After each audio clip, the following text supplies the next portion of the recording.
একটু ওয়াজ আরম্ভ করি। আধা ঘন্টা না, আধা ঘন্টা না, 20 মিনিট। ঘড়ি দেখে 20টা মিনিট একটু সুরা বোঝাবে, একটা কিছু করে লই।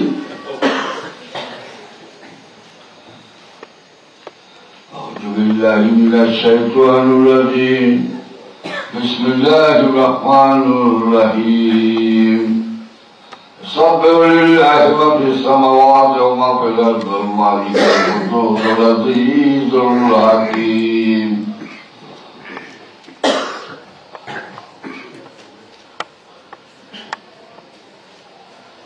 আর বললে দম পাই না, এখানেই শেষ করলাম। আচ্ছা, আমি তো বললাম কেন আমি বললাম ইউসাব্বিহু লিল্লাহি মা ফিস সামাওয়াতি ওয়া মা ফিল আরদ? এটা কি কোরআনের আয়াত না? কেন আমি কোরআনের আয়াত পড়লাম? গবেষণা করো। গবেষণা করলে দেখা যায় যে আমি এই জন্য পড়ছি, আমি মুসলমান, তাই আমার পবিত্র ধর্মগ্রন্থ কোরআন, তাই আমি ইউসাব্বিহু লিল্লাহি মা ফিস সামাওয়াতি ওয়া মা ফিল আরদ পড়লাম। আমি মুসলমান হইলাম কেমনে? আমার বাপ হেলালুদ্দিন মুসলমান, আমার দাদা মুসলমান, তাইলে আমি উত্তরাধিকারী সূত্রে দাদার কান্দে মুসলমানের কান্দে, ওইটা আমার কান্দে লইলাম, ওইটা বাবাই লইল, বাবার কান্দে আমার কান্দে লইলাম। খেয়াল করল, তাই বাবাও মুসলমান, বাবাই মুসলমান, আমিও মুসলমান, তা আমি সার্বজনীন হইলাম কেমনে?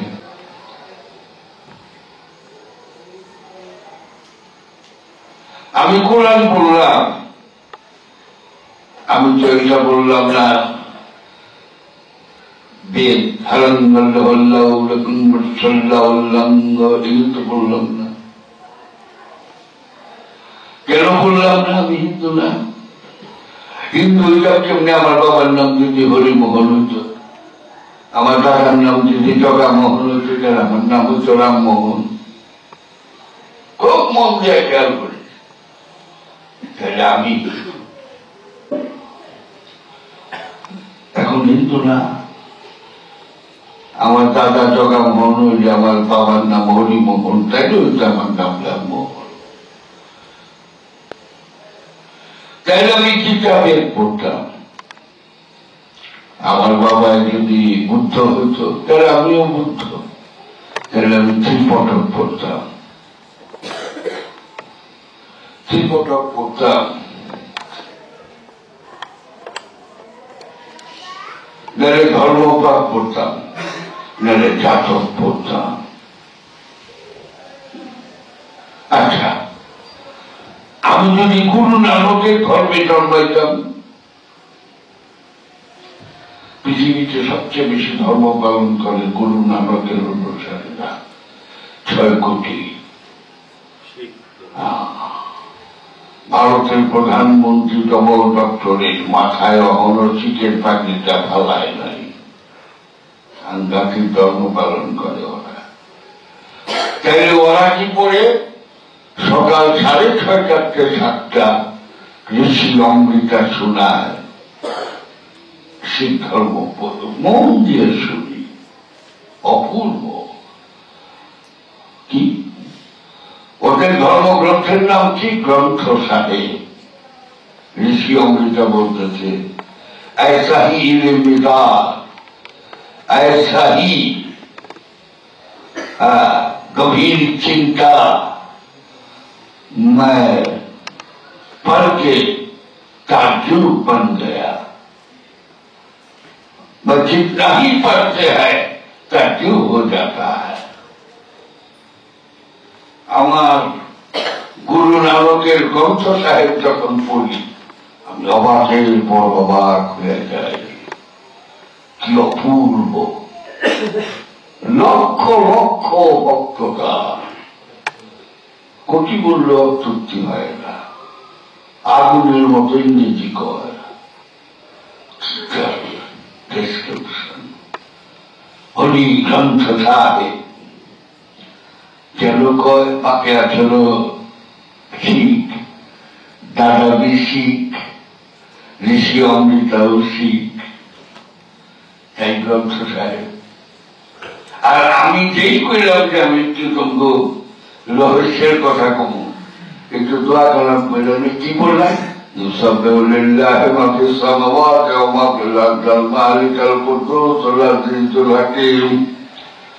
আমি কি বললাম কোরআন। কেন বললাম? আমার বাপে মুসলমান, তাই আমিও মুসলমান।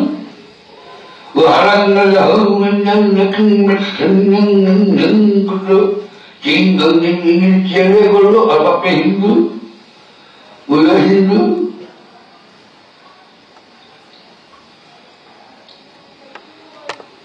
অমৃতা কেন করে ওর বাপে শিখ, ও শিখ। গৌতম বুদ্ধের ত্রিপটকের বাণী পড়েছেন, ওই গৌতম বুদ্ধ প্রদান করি পাচারী পুত্তম পত্রিকাইছে ওই ত্রিপটক ওইটা কাঁদবো, খেয়াল করলো। আর যদি তুমি জৈন ধর্মের অনুসারী থাকো, ইন্ডিয়াতে অনেক জৈন আছে, বহু জৈনেরা 1000 কোটিপতি হয়, সব বিরাট বিরাট ধর্মী। তাহলে একেবারে চাঁদি চকের লাল কেল্লা দিয়ে ঢুকবার, খুব দিক দিয়ে ঢুকবার সময় হাতের বাও দিয়ে জৈনদের আস্থানা, যেখানে 1 স্কোয়ার ফিট জমির দাম বোধ হয় পেপারে বলছিলাম 6 লক্ষ টাকা। আমার যে কাঠা হিসাবে বিক্রি হয় 1 স্কোয়ার ফিট, সেই দিনে বিরাট টাকা। তো ধর্মের টাকা কেউ দখল করে নিচ্ছি, আর ইন্ডিয়াতে তো প্রশ্নই আসে না।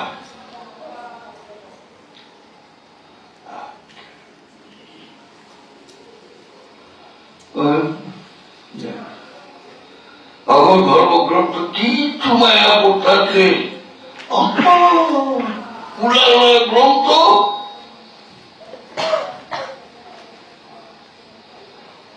জৈন ধর্মের ধর্মগ্রন্থের নাম কি জানো না?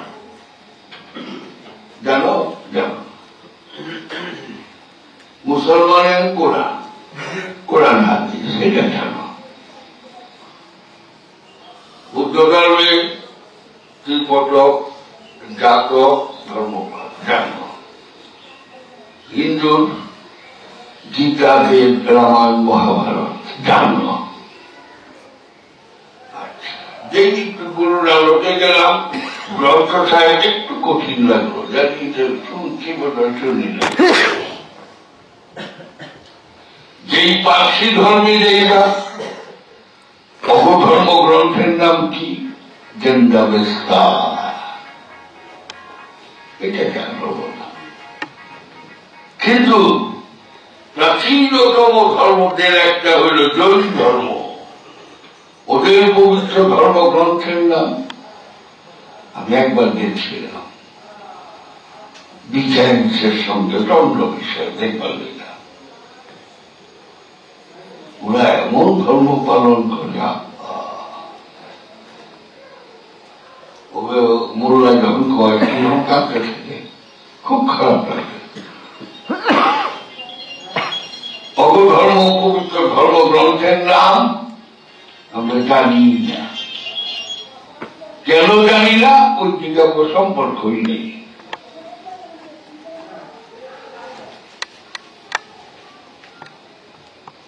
অবধর্ম গ্রন্থের নাম ধম্পক। আমার ধম্পক জানি না, জানবার প্রয়োজন নাই। তাহলে কোরআন কি করতেছে?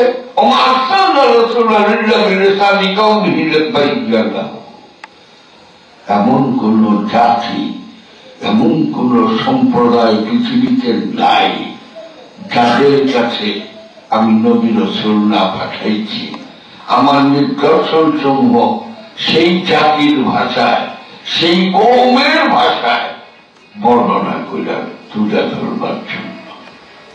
তাহলে কোরআনে বলতেছে প্রত্যেক জাতির জন্য আমি নবী রাসূল পাঠাইছি।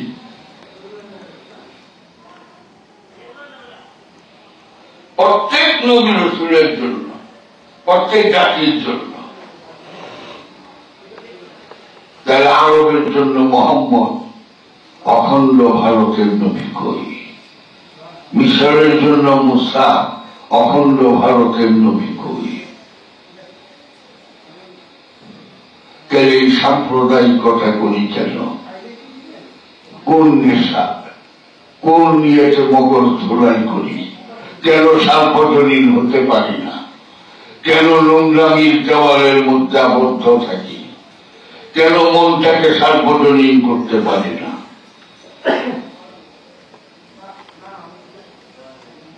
এই শমশের তাবরিজ বলছিলেন, যেটা তো বীর মুসলমানা কেমন খুদরা নমিদানম না তসলাউ না ইহুদিয়াম না কাবলম না মুসলমানম। আমি অগ্নি উপাসক না, আমি খ্রিস্টানও না, আমি ইহুদিও না, আমি মুসলমানও না।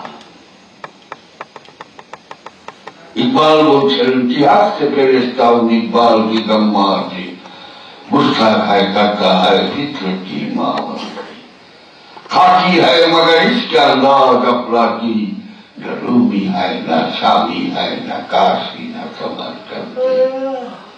प्रेमे उच्चाय गया देखी हाय हाय। আমি যে মুসলমানের সাইনবোর্ডটা কাঁদতে লয়ে হয়েছি, ইসকে আপলা কি ইসকের চরম আকাশে গিয়ে দেখি না রুমি হয় না শামি হয় না কাশি হয় না সামারকান্দি। আমি কোনো ধর্মেরই না, এটাই সর্বজনীন। অজ্ঞতায় অন্ধকার, নাটা নাটাই অন্ধকার, জানি না বইলা ভাল পারি। বাংলাদেশে একটি মাজারই আছে যেটা আন্তর্জাতিক মাজার, সেটাই সাইজি লালনের। সেই মাজারে Europe, America, Australia, Denmark, Canada কত দেশের মানুষ আছে, আর কোন মাজারে তো আসে না। কেন তার এখানে আসে? কেন লালনের সাইজির এই যে কালামগুলির সংগ্রহ কইরা বেচারা করছে? তুমি কেন কইলাম যে একটা লোক রেখে দিলাম 500 টাকা তো কতখানি জায়গা, তারপরেও যদি তোমরা ভালো লাগে নাই আমার এখানে আইসো, খোদার কসম আমি সাথে সাথে টাকাটা ফেরত দিয়ে দেব। কিছুদিন গাইটা পড়ে দিন খুব ভালো লাগেনি আমি খেলাম। যে কেন একটা রেখা জেলা সার্বজনীন, যে পর্যন্ত তুমি সার্বজনীন না হতে পারবা সে পর্যন্ত তুমি সুফিজম কি করে করবা? কোরআনে সার্বজনীনের কথা লেখা আছে না? হ্যাঁ, সার্বজনীন যে পর্যন্ত না হতে পারবা সে পর্যন্ত পারবা না। দেখো ইতিহাস থেকে দেখো, শাহজালাল বাবা গৌর গোবিন্দকে পরাজয় করিয়া বিশাল সিলেট সাম্রাজ্য জয় করলেন। একদিনেও তো সিংহাসনে বসলেন না। গিয়াসউদ্দিন মোহাম্মদ আজম সালে বিশাল সাম্রাজ্য দিয়া উনি ছেড়ে গেলেন। আজম শাহ বলছিলেন, বাবা জয় করলেন আপনি, দিলের মান না আমার। আজম তোর জন্য রাজনীতি, আমার জন্য খানকা। আর আজকালকার মুরব্বী রাজনীতি করে ছিন্ন, রাজনীতি করে ছিন্ন, নবীও রাজনীতি করছে, তাই আমরাও করি। এই রাজনীতি রাজনীতি, বোম মাইরা মানুষে মাইরা নিজে মইরা এই রাজনীতি, যারে বোম মারলে আল্লাহ সৃষ্টি না, সে অন্য ধর্মের দিকে কি? মুসলমান ধর্মের কোরআনের মধ্যে আঙ্গুর বেদানা খেজুরের গল্প আছে, আমজাম কাঁঠালের বর্ণনা না থাকারই কথা। এই সংকীর্ণতা কোথেকে এলো? অঞ্জলি গাড়ি দেওয়া। আজকে মুসলমান ধর্মে জন্মাইছে দিকে আমি এটা করি, কিন্তু ধর্মে জন্মাইলে যে কোনো ধর্মে জন্মাই না, আল্লাহ তো বলছে যা আমি প্রত্যেক জাতির মধ্যে নবী রাসূল পাঠাইছি। এক এক নবী কি এক এক কথা বলছেন না, চলন বলন আচার ব্যবহার এক এক রকম, ঠিক না? সুতরাং যে পর্যন্ত তুমি সার্বজনীন না হতে পারবা, যে পর্যন্ত তুমি সর্বধর্মের মধ্যে এক সুর না পাবে, সবাইকে যদি সমভাবে আদর না করতে পারো, সেই পর্যন্ত তুমি সুফি নামের কলঙ্ক। তুমি তোমার মন থাকো অনেক বড়, তুমি থাকো বট গাছের মতো, তোমার ডালির মধ্যে কোকিল কুকু করবে, তোমার ডালির গর্তের মধ্যে চাষাপ থাকবো, আবার গরমের দিনে পুঁথি ঠান্ডা মাথাতে একটু ঘুমাইব। কিন্তু নায়ম বলতেছে কি রাজনীতি, হায় না তাদের কাছেও তোমার ইচ্ছা,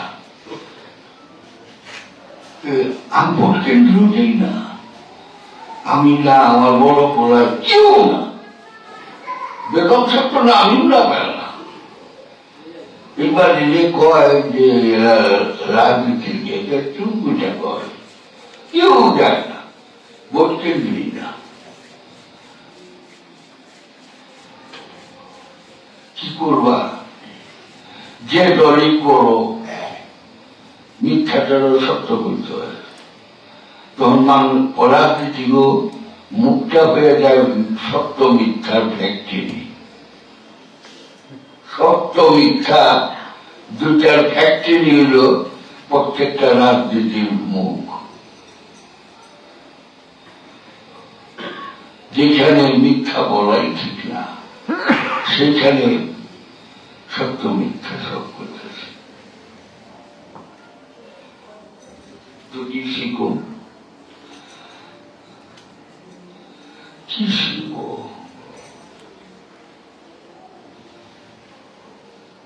তাই বলছি, এই সত্য মিথ্যার সামান্য পার্থক্যটুকু যদি বুঝতে চাও, সামান্য একটা মোড়া খাবার করো। 4টা মাস আমরা একটা স্কুল করছি, জীবনে 4টা মাস ঘুরে দেখো না, সত্য আর কত সুন্দর, নিজেই বুঝতে পারবা সত্য কত সুন্দর। কত কষ্ট করে স্কুলটা করছি। আজকে বললাম আমার যাইবার কথা ছিল, এই রাজনৈতিক এই ঝামেলার জন্য ছেলে মেয়েরা গুলো না যায় না, আমি জন্য পরিত্যাগ করলাম। আজকে বললাম তো যাইবার কথা ছিল, বললাম কোনই একটা সত্য কথা বলা যায় না। যে দলের এই দলের গীত গাইতে হয়, মিথ্যা হইল সত্য হইল, তাইলে আমার সততা রইল কোথায়? তাইলে খাজা বাবায় ভারতবর্ষ হয়ে বিরা মোহাম্মদ খলিল হাতে দিল, রাজনীতি করল না। সুলতান বলখিয়া মহাস্থানগড় জয় করল, দিয়ে দিল, করল না। তারপরে বাগেরহাটে খান জাহান আলী রাজনীতি করতে পারল না। ভক্তিরই এক জিনিস, রাজনীতি অন্য জিনিস। রাজনীতির মধ্যে সত্য মিথ্যা থাকে। নিজের ঘরের মানুষকে চাইনা আনবার ফন্দি ফিকির থাকে। আসো না, আমরা সত্যকে গ্রহণ করি।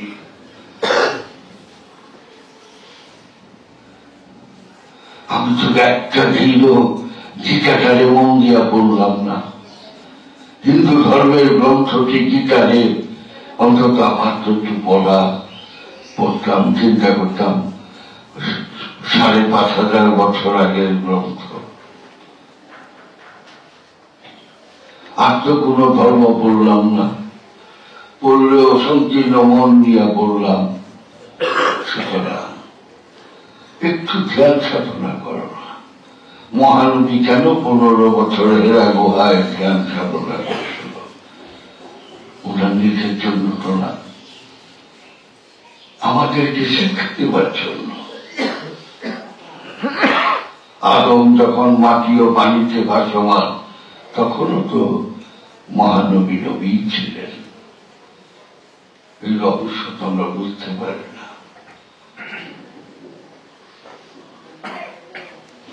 সুতরাং একটু আসো না, যে সত্যটা একটু বুঝবার জন্য। মহানবী যে ১৫ বছর হেরা গুহায় ধ্যান সাধনা করছে, কেন? সত্য এইভাবেই পাওয়া যায়। সত্য নিজের ভিতরেই লুকিয়ে থাকে। এই সত্যকে জাগ্রত করতে হয়। এই সত্যকে তুলে ধরতে হয় আপনার মাঝে। একটা মাস ধ্যান সাধনা করে দেখো না, কামের হবে না, কিন্তু ধোঁয়া দেখে তো আগুনের সন্ধান পাওয়া যায়। একটু তো মনে মনে বুঝতে পারবা যে না, এখানে আগুন আছে। করে দেখো, কে কি করলো এটা বড় কথা না। তোমার নিয়ে ব্যস্ত থাকো না। অন্যের দোষ ছড়াচ্ছে, আমার মধ্যে কথা তো সেটা আমি করি না। যে যা করে করুন, যা যার জবাব শেষে দেবে। তুমি একটু এই চতুর্থ গল্পটা একবার মন দিয়ে পড়ো, কিছুটা হয়তো আঘাত করবে, করতেও পারে, আমার নাও করতে পারে। জীবন দিয়ে খাইতে রেখেছে। সবাই মোবাইল দয়া করে সাইলেন্ট রাখে। চলাকালে, মাহফিল চলাকালে সবাই বারবার করে বলি।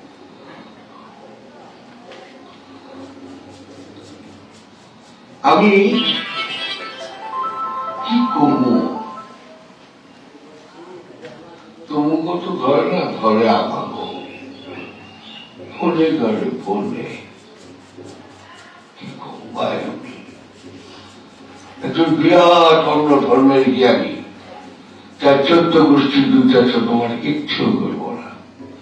তা আবার বাছাই করবো যে এই ধর্মের কে জ্ঞানী, তোমার বাবারে ধরব।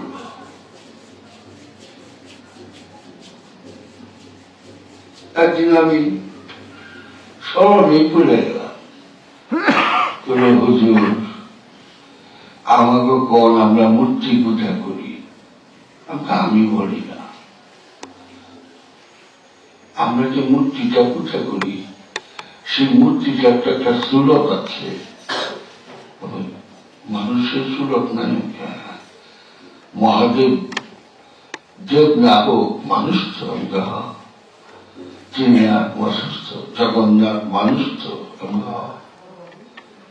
কিন্তু কৃষ্ণ মানুষ তো আমরা আসলের মধ্যে দেবতার মূর্তি রেখা পূজা করি। সেই জিনিসটা বেড়ে ছিল না, এখন আর লাগেও না। যে ক্যামেরা বেরিয়েছে, মানে এতটুকু ছবিটা তো বড় পেলাম।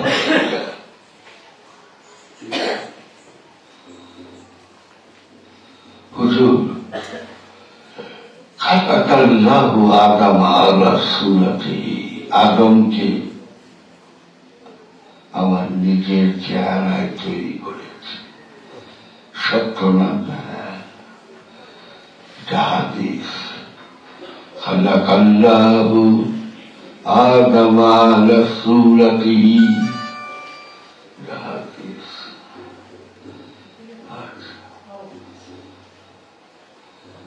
মানুষের সুরতে আল্লাহ মানুষের সুরতকে তার আল্লাহর সুরতে বানাইছে। হ্যাঁ, দেখো মায়ের যাই কোথায় হুজুর, এটা কি করে হাদিসে বলছে? আমি কি খালাকাল্লাহু দাওয়াইল আলা সূরাতিহি, আমি দেওয়াইলে আমার সুরতে তৈরি করছি। আমার তো ঠিকানা হয়ে গেছে, আমি বুঝে গেছি কোনখানে বাইকটা দিব।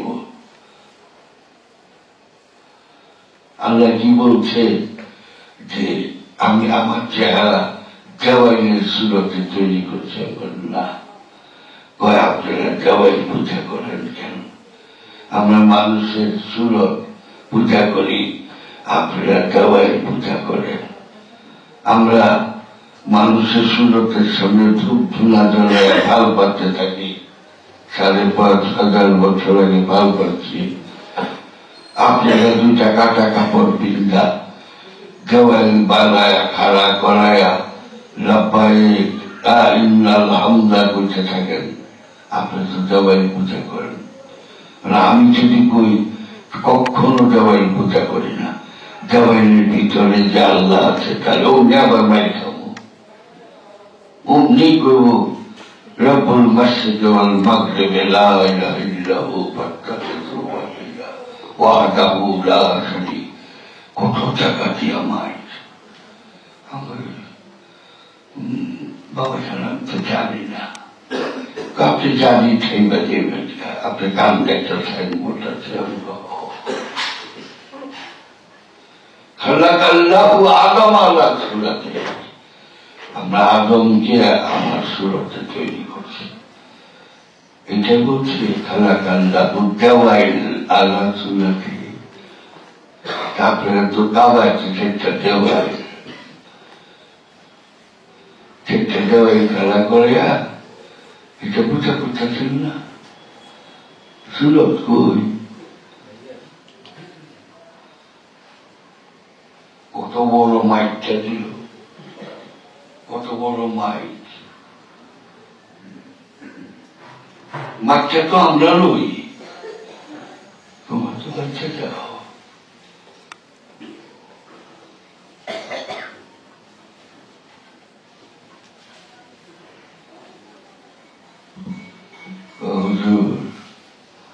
এত তোমার দেখে যান হজ করবার লেগা, আপনার দিয়ে 4টা দেওয়াল বানায়া একটা ঘর বানাইছেন, দরজা নাই, জানালা নাই। আচ্ছা, এটা চরকির মতো বুদ্ধাছেন আর মন্ত্র আমরা তো মন্ত্র জপি। আপনারা ইন্নাল হামদা করেন, আমরা তো মঞ্জু মালিনী কাশবচিনী খড়গধারিণী মহামায়া মাতালি জয় মাতালি। আপনারা অন্য মন্ত্র বলেন, এটা কি এর মারামারি?